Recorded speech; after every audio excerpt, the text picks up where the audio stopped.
ശിവസ്വരൂപം. ഓം നമ ശിവായ. ഇതാണ് ശിവപൂജയ്ക്ക് ഏറ്റവും പറ്റിയ മന്ത്രം. ഇതിനെ ശിവപഞ്ചാക്ഷരം എന്നും പറയുന്നു.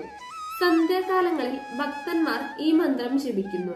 ശിവന് നമസ്കാരം ഭവിക്കട്ടെ, അതായത് നമ്മൾ ശിവനെ നമസ്കരിക്കുന്നു എന്നതാണ് ഇതിന്റെ അർത്ഥം. മാതാപിതാക്കന്മാരെ എല്ലാവരും വന്ദിക്കുന്നുണ്ടല്ലോ.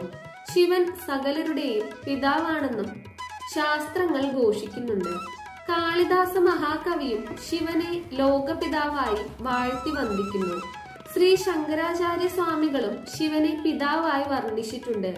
വൈക്കത്തപ്പൻ, പെരുന്തൃക്കോവിലപ്പൻ എന്നെല്ലാം നമ്മൾ ഭക്തിപൂർവം വിളിക്കുന്നതും ഇതിനെ വെളിപ്പെടുത്തുന്നു.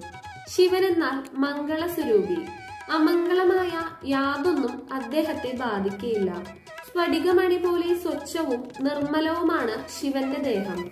എന്നാൽ അദ്ദേഹം ശിവൻ മാത്രമല്ല, ശങ്കരനുമാണ്.